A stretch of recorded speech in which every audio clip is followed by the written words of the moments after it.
Traditional of water harvesting इन राजस्थान। राजस्थान में जल संग्रह की परंपरागत विधियाँ।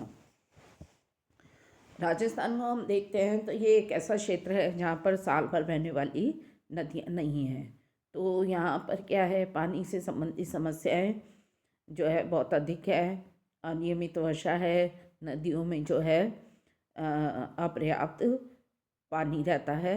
तो ये प्रॉब्लम्स है। तो यहाँ पर जो है राजस्थान में अनियमितताएँ बहुत है। जैसे 1979 और 1990 में देखें तो कुछ इलाकों में जो है बहुत भारी बारिश हुई थी, तो राज्य को जो है काफ़ी क्षति और हानि हुई थी।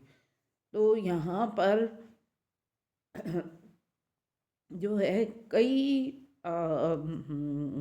परंपरागत जो है विधियाँ पानी को सिंचित करने संग्रह करने के लिए अपनाई जाती है।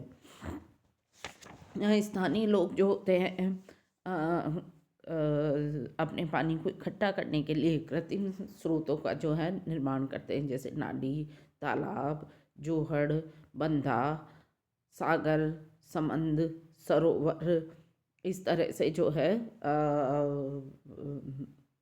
इस पानी को इकट्ठा करने के लिए ये चीज़ें बनाई जाती है। अब जैसे राजस्थान में बहुत कई तरह के कुएँ पाए जाते हैं। कुएँ एक बहुत ही महत्वपूर्ण स्रोत है।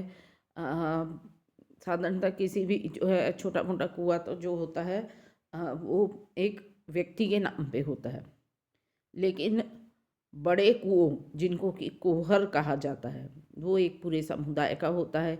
इसी तरह से बावड़ी, जालरा, ये भी जो है देखें तो धार्मिक दृष्टि से महत्वपूर्ण माने जाते हैं। राजस्थान के मरु क्षेत्र में कुछ को पार नाम से जाना जाता है। पार ऐसी जगह होती है जहाँ पर कि बहता हुआ पानी एक जगह पर जमा होकर धरती से रिसकर अंदर चला जाता है, और ये जानकारी सिर्फ गांव वालों को होती है, और उस स्थान पर जो है कुआं खोदकर पानी प्राप्त कर लिया जाता है। तो राजस्थान में जो है पानी संचयन की परंपरागत जो विधियां हैं वो उच्च स्तर की हैं, और इनके विकास में राज्य की धार्मिक एवं सांस्कृतिक मान्यताओं का प्रमुख योगदान रहा है। यहाँ पर प्रकृति एवं संस्कृति जो है परस्पर एक दूसरे से संसर्जित रही है। जल संचय की परंपरा यहाँ के सामाजिक ढांचे से जुड़ी हुई है। जल के प्रति धार्मिक दृष्टिकोण के कारण ही प्राकृतिक जल स्रोतों की राजस्थान में पूजा होती है। यहाँ के स्थानीय लोगों ने ही पानी के कृत्रिम स्रोतों का निर्माण किया है, और इन्होंने पानी की प्रत्येक बूंद का व्यवस्थित उपयोग करने वाली लोक आस्थाएं भी विकसित की है। तो जिसके आधार पर क्या होता है, प्राकृतिक जल का संचय करके कठिन परिस्थितियों वाले जीवन को भी सहज बनाया जाता है। पश्चिमी राजस्थान में भी जल के महत्व से बहुत सारी लोक कथाएँ जुड़ी हुई है, और जिनके द्वारा इनके उपयोग के प्रति जो है उच्च आस्थाएं विकसित हुई है। तो पानी के उचित प्रबंधन हेतु राजस्थान में आज भी जो है देखा जाए, पश्चिमी राजस्थान में तो परात में जो है बड़ी सारी जो है लोहे का बर्तन होता है, उसमें बैठकर नहाते हैं, और जो शेष बचा हुआ पानी होता है उसको घरेलू उपयोग में काम में लेते हैं। तो राज्य में जितने भी जल संरक्षण की संरचनाएं वो इस तरह से, जैसे तालाब है, झील है, नाडी है, बावड़ी है, झालरा है, टोबा है, टांका है, खड़ीन है, कुई है, ये प्रमुख जल संरक्षण की संरचनाएं हैं। तो तालाब तो जो है देखा जाए तो बरसाती पानी को सिंचित करना, तालाब के रूप में जो एक निचला जगह होती है वहाँ पानी इकट्ठा होता है। तो प्राचीन समय में जो बने हुए इन तालाबों में अनेक प्रकार की कलाकृतियाँ भी बनी हुई हैं, और इनको हर प्रकार से रमणीक और दर्शनीय स्थलों के रूप में विकसित किया गया है। इनमें अनेक प्रकार के भित्ति चित्र, इनके बरामदे, तिबारों आदि में बनाए जाते हैं। कुछ तालाबों की तलहटी के समीप कुआं बनाते हैं जिनको कि बेदी कहते हैं, और तालाबों की भी जो है उचित देखभाल करती है, और तालाब का रख रखाव की जिम्मेदारी एक समाज की होती है, वहाँ पर रहने वाले समाज की होती है। दूसरा आता है झीलें। तो राजस्थान में झीलें भी कई हैं।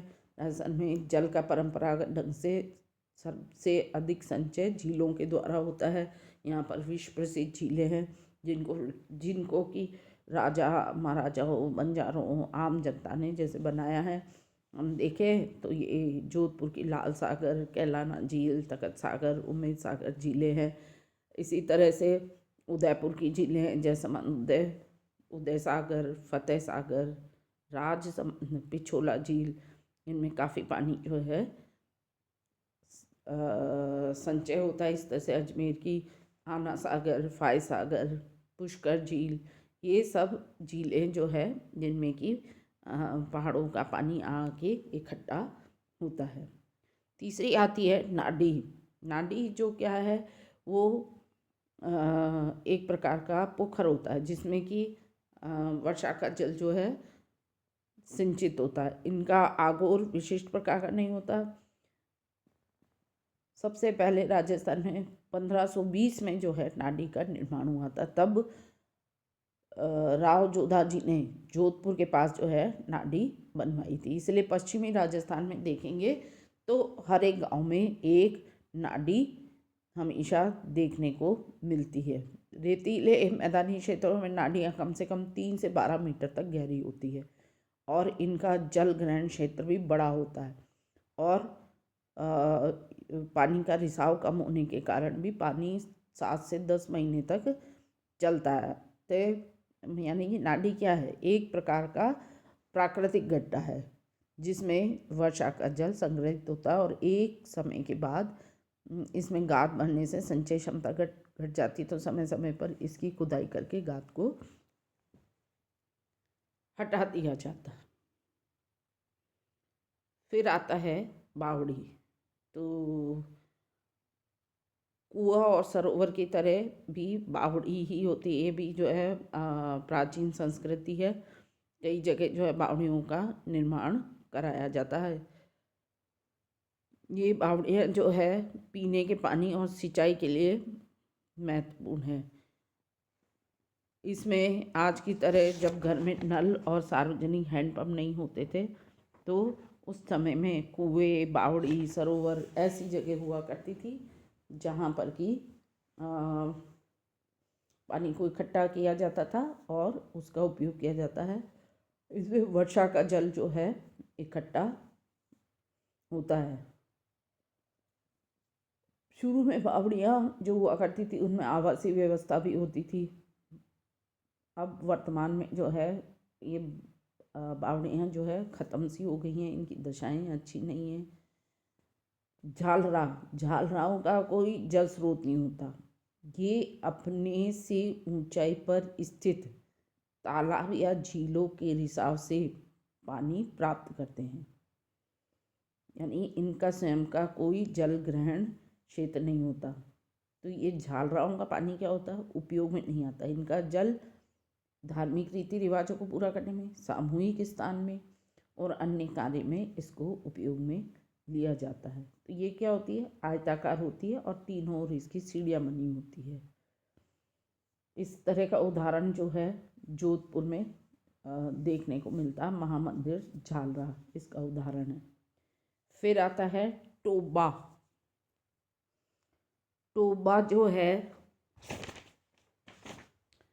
ये नाडी के समान आकृति वाला जल ग्रहण केंद्र है। टोबा का आघूर्ण नाडी से बहुत, यानी कि जो नाडी होती है उससे अधिक गहरा होता है। ये थार के रेगिस्तान में टोबा देखने को मिलता है जहाँ पर कि सघन संरचना वाली भूमि होती है जिसमें पानी का रिसाव कम होता है। उस क्षेत्र को टोबा के लिए उपयुक्त माना जाता है और इसका ढलान नीचे की ओर होता है और इसके जल का उपयोग ज़्यादातर मानव और पशुओं के द्वारा किया जाता है। और टोबा के आसपास नमी होने के कारण क्या होता है, वहाँ पर घास उग जाती है और उसमें जो है जानवर चरते हैं। सामान्यतः क्या होता है, टोबाओं में 7-8 महीने तक पानी रहता है और जब अगर इसका पानी ख़त्म हो जाता है तो वहाँ के आसपास के लोग दूसरे टोबे को आपसी समझौते के आधार पर दूसरे टोबे से पानी लेते हैं। तो ये एक समाज के द्वारा सहयोग के द्वारा टोबा का जो निर्माण होता है और आपसी सहयोग से ही जो इसके पानी का उपयोग होता है। कुंडी कुंडी जो है राजस्थान के रेतीले इलाकों में, ग्रामीण इलाकों में जो है पानी के जल को इकट्ठा करते हैं एक कुंड में, उसको जो है कुंडी कहते हैं। और इसको पीने के लिए जो बारिश का पानी है उसका उपयोग करते हैं। ये एक प्रकार का भूमिगत सरोवर होता है जिसको ऊपर से ढक दिया जाता है, कहीं कहीं सीमेंट से, इसको कई जगह मिट्टी से। ये ज़्यादातर रेगिस्तानी एरिया में देखने को मिलेगा। तो जहाँ पर जो है सॉल्टी वाटर है तो वहाँ पर इस तरह की कुंडियाँ देखने को मिलेगी जहाँ पर कि साफ़ और बारिश के पानी को जो है इकट्ठा किया जाता है। और कुंडियों का निर्माण भी जो है जगह के अनुसार किया जाता है। आंगन या चबूतरे का ढाल जिस ओर होता है उसके निचले भाग में कुंडियाँ बनाई जाती है और उसको जो है गाढ़ चूने से लीप पोत कर रखते हैं। आंगन के आकार के अनुसार कुंडी का आकार बनाया जाता है। पानी के रिसाव को रोकने के लिए अंदर की चिनाई अच्छी तरह से करते हैं।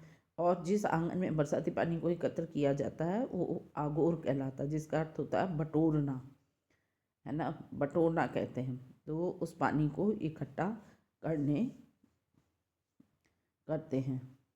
इसी तरह से इंडू के मुहाने पर जो है यहाँ पर हम जहाँ पानी यानी कि पानी सुराखों से होता हुआ अंदर जाता है, वहाँ पे जो है सुराखों पर जाली लगी होती ताकि कि कचरा आदि नहीं जा सके। तो कुंडी जो होती है वो 40 से 50 फीट तक गहरी होती है और इनके ऊपर गुम्बद बना होता है जिसमें पानी निकालने के लिए 3-4 सीढ़ियाँ बनाकर ऊपर मीनार-नुमा ढेकली लगाई जाती है जिसके द्वारा पानी निकाला जाता है। और ये जो खेतों में थोड़ी थोड़ी दूरी पर जो है कुंडियाँ बनी होती हैं। इस तरह आता है खड़ीन। खड़ीन जो है मिट्टी का बना बांधनुमा अस्थायी तालाब को कहते हैं जो किसी ढाल वाली भूमि के नीचे निर्मित करते हैं और इसमें 2 तरफ मिट्टी की पाल उठाकर और तीसरी ओर पत्थर की मजबूत चादर लगाई जाती है। तो खड़ीन की ये पाल जो है धोरा कहलाती है। धोरे की लंबाई पानी की आवाज़ के हिसाब से जो है कम या ज़्यादा हो सकती है। कई खड़ीन जो है 5-5, 7-7 किलोमीटर तक होती है। और पाल जो होती है वो 1.5 से 3.5 मीटर तक ऊंची होती है और पानी की मात्रा अधिक होने पर खड़ीन भरकर अगले खड़ीन में प्रवेश कर जाता है। इस प्रकार ये पानी धीरे धीरे सूखकर खड़ीन की भूमि में नमी भी छोड़ता रहता है जिसमें बाद में क्या होता है फसलें उगाई जाती है और ज़्यादातर जो है गेहूँ की जो है खेती की जाती है। तो खड़ीन की तकनीकी से, टेक्नोलॉजी से क्या है बंजर भूमि को कृषि योग्य भी बनाया जा सकता है। और खड़ीन के आधार पर ही जो कम से कम सूखे हुए क्षेत्रों में, शुष्क क्षेत्रों में 1 आध फसल भी ले ली जाती है। तो इस तरह से जो है खड़ीन का निर्माण होता है। तो खड़ीन का विकास जो है ज़्यादातर शुष्क प्रदेशों में है जहाँ बिना ज़्यादा परिश्रम के इनमें एक तो फसलें जो है उगाई जाती है। तो इस तरह से फिर आता है कुई, ये भी पश्चिमी राजस्थान में देखने को मिलेंगे। कहीं कहीं इनको बेरी भी कहा जाता है। ये ज़्यादातर तालाब के पास बनाई जाती है जिससे तालाब का रिसा हुआ पानी वहाँ जमा हो जाता है और पानी की बर्बादी कम से कम हो पाती है। 10 से 12 मीटर गहरी होती है और कच्ची रहती है। अक्सर मुंह पर जो है लकड़ी के पट्टों से ढका रहता है जिससे कि सेफ्टी रहे। तो ये बीकानेर के लूणकरण तहसील में और जैसलमेर के मोहनगढ़ और रामगढ़ के क्षेत्रों में इस तरह की कुई जो है देखने को मिलती है। तो इस तरह से जल संरक्षण की संरचनाएं जो है ये परंपरागत विधियां हैं जिससे कि प्राचीन समय में किस तरह से पानी को जो है सेव करके उपयोग में लाया जाता था। Thank you.